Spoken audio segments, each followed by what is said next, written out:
हरिओम। पिछले वीडियो में हमने मेटाफिजिक्स पर बात की थी। Metaphysics of Shrimad Bhagavad Gita.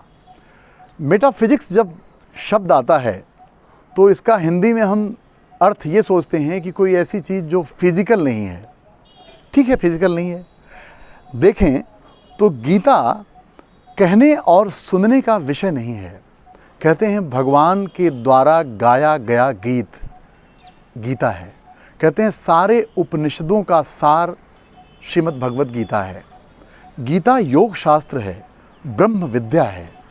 अब ब्रह्म विद्या को फिजिकल फॉर्म में कैसे अभिव्यक्त किया जाए, एक बहुत बड़ी चुनौती भारतीय ज्ञान परंपरा के साथ हमेशा से रही है। सनातन चुनौती है, ये सनातन समस्या है कि ऋषियों ने अरण्य में जाकर साधना की और मंत्रों के दृष्टा बने। अब मंत्रों का दृष्टा होना, आप अगर ये सोचते हो कि मंत्रों को देखा गया है इन्हीं चर्म चक्षुओं से फिजिकल चीज़ों को देखा जा सकता है। मेटाफिजिक्स को आप चर्म चक्षुओं से नहीं जान सकते। मेटाफिजिक्स वर्ड ही ऐसा है कि जिसको आप अपनी इंद्रियों से न जान पाएँ। आपके जो सेंस ऑर्गन हैं, जिसमें 5 ज्ञानेंद्रियाँ उसको भारतीय ज्ञान परंपरा में कहा गया, आँख, कान, त्वचा, जिह्वा, नाक, जिससे हम सेंस करते हैं, किसी भी सब्जेक्ट को सेंस करते हैं, इसलिए इसको सेंस ऑर्गन कहते हैं। तो सेंस ऑर्गन से जो चीज़ आपने रिसीव किया उसको परसीव कैसे कर रहे हो, विषय ये है। जो रिसीविंग है उसमें कोई दोष नहीं है, क्योंकि आँख कभी भी किसी चीज़ के गलत और सही होने का निर्णय नहीं ले सकती। कान कभी भी किसी ध्वनि के गलत और सही होने का निर्णय नहीं कर सकता। नाक से जो गंध आती है वो सुगंध है कि दुर्गंध है, ये नाक में सामर्थ्य नहीं है कि उसका फैसला कर सके। अगर आप दुर्गंध के साथ रहना सीख जाएं तो आदत सी बन जाती है। अगर आप ऐसे दृश्यों को देखने के आदती हो जाएं, जो दृश्य अगर आपके जीवन में घटित हो जाए तो आप अपना जीवन ही खोता हुआ देखने लगें, तो निश्चित ही आप ऐसे कुदृश्यों के साथ होने के आदती हो गए हैं। और ध्यान रखिएगा, अगर आप का जो सेंस ऑर्गन है, जब सेंस तो प्रॉपर कर रहा है, यानी इंद्रियां गलत नहीं हैं, त्वचा ठंडी गर्मी या सामान्य तापमान को जैसा है वैसी सूचना आपके ब्रेन को दे देगी। लेकिन आपने परसीव कैसे किया, आपका परसेप्शन कैसा है, ये विषय बहुत मूल्यवान है। और इसी विषय को समझने के लिए हमें मेटाफिजिक्स में जाना पड़ता है। और उसके लिए गीता से बड़ा अद्भुत कोई ग्रंथ नहीं है।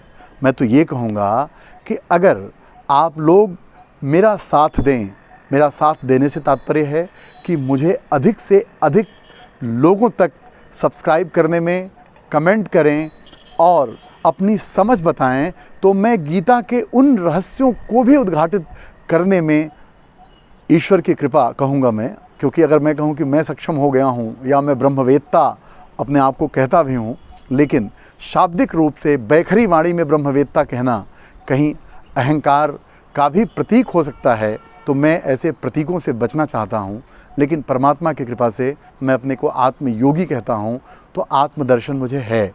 तो निश्चित ही आत्मदर्शन के द्वारा मैं गीता के मेटाफिजिक्स को आपके समक्ष रखने की कोशिश करूँगा और चाहूँगा कि भगवान के गीत आपके जीवन में भी प्रकट हो जाएं और आप अपने मन के विषाद को दूर कर सकें। तो गीता विषाद से मुक्ति दिलाने वाला अद्भुत शास्त्र है, जिसे मैं कहता हूँ कि आज का जो मनोविज्ञान है अभी शायद गीता को समझने की स्थिति में नहीं है, क्योंकि वो मेटाफिजिकल नहीं है, वो फिजिकल है। क्योंकि मनोविज्ञान आजकल न्यूरोसाइंस यानी आपके शारीरिक हरकतों का अध्ययन कर रहा है। वो चाहे वो बिहेवियर का करे, चाहे आपके थॉट प्रोसेस का करे, चाहे आपके वो न्यूरो ट्रांसमीटर्स का करे। तो ऐसे में वो फिज़िकल ही स्टडी कर पा रहा है। और ये मेटाफिजिकल शास्त्र जब तक किसी गुरु के साथ या किसी तत्वदर्शी के साथ या किसी ब्रह्मवेत्ता के साथ जब तक आपका साक्षात्कार नहीं होगा, तब तक मेटाफिजिक्स आपके सामने नहीं आ सकता। क्योंकि फिज़िकल फॉर्म में मैं भी ये कह रहा हूँ तो फिज़िकल ही कह रहा हूँ। आप मुझे देखेंगे तो भी फिजिकल देखेंगे, लेकिन इशारे अलग होंगे जो शारीरिक नहीं होंगे, जो सिर्फ मानसिक नहीं होंगे।